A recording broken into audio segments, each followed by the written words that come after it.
And what I've been looking at this time around are the new Greb cymbals from Meinl.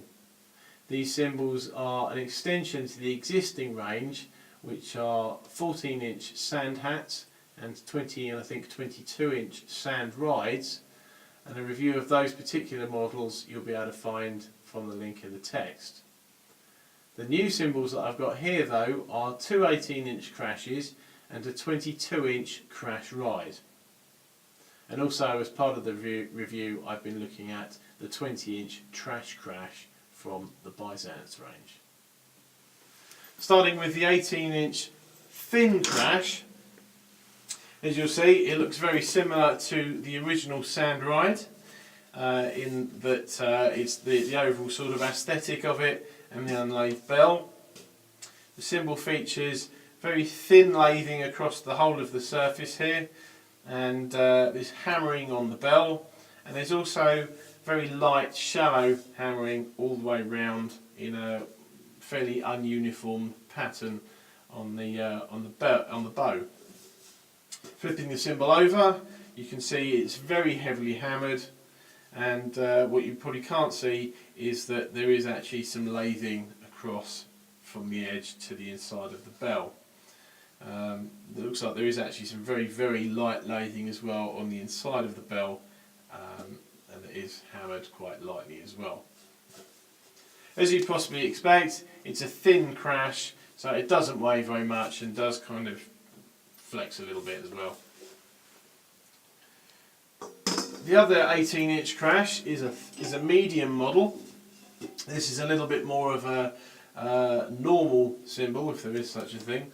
And you can see it's been lathed right the way across, and does also feature the same fairly non-uniform hammering, light hammering, again across the whole of the bow. Flipping the cymbal over, as you'll see from that nice shine there, it's also been lathed again from the edge to the inside of the bell, and again has the non-uniform shallow hammering around the entirety of the surface.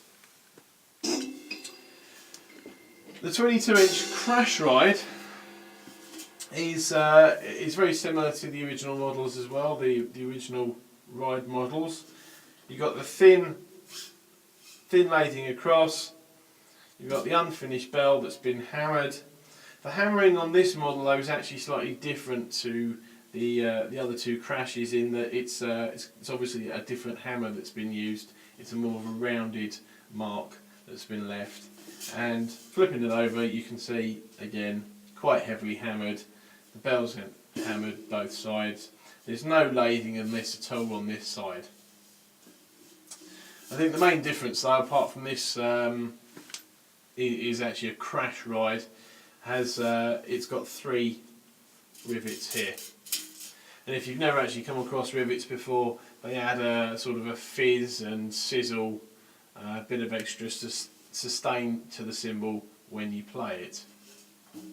I think overall though, this crash ride, whilst it is obviously a crash ride, it's very, very similar to the original ride, which was in itself quite crashable and was a very good overall ride. This being a little bit thinner, and I won't sort of try and bend it too much, but you might be able to see there's a lot of give there. This being a lot thinner, it's a lot easier to crash on, and obviously it's got a larger spread when you hit it, which I'll come to a bit later on. However, the last cymbal that I've got here is the 20-inch trash crash. Clearly this cymbal's a little bit different. It's got these 8 lovely little shapes in them. The purpose of the shapes and the cutting out in general is to dry the sound out. It gives the cymbal different characteristics. And the cymbal itself, again, lathed right across the surface with the same sort of hammering that features on both of the crashes. And flipping it over, the same on this side as well. I think the only real difference between this cymbal and the other 3 models is that it's got a more defined profile. The other three cymbals are a little bit more flat. This is more, I suppose, possibly a ride sort of profile, some sort of thing you'd get on a sort of a ride cymbal model. The overall weight, it's quite thin, it's quite light. It does bend. In fact, it's probably the lightest of the thinnest of all the cymbals here. Not that any of them are particularly thick, but the overall sound of this as well is somewhere between a large thin crash, I guess that's because that's what it is essentially, and a china. But again, I'll come to that in a minute when I play it. What I'll do now though is I'll play all of the cymbals on the kit, I'll play them individually and then I'll play them together, and then I'll swap out one of the crashes for the trash crash and you can hear how that sounds as well. Okay, so what I'll do now is I'll play each cymbal individually and then I will play them as a whole.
And as you can see, I've swapped out the medium crash for the trash crash.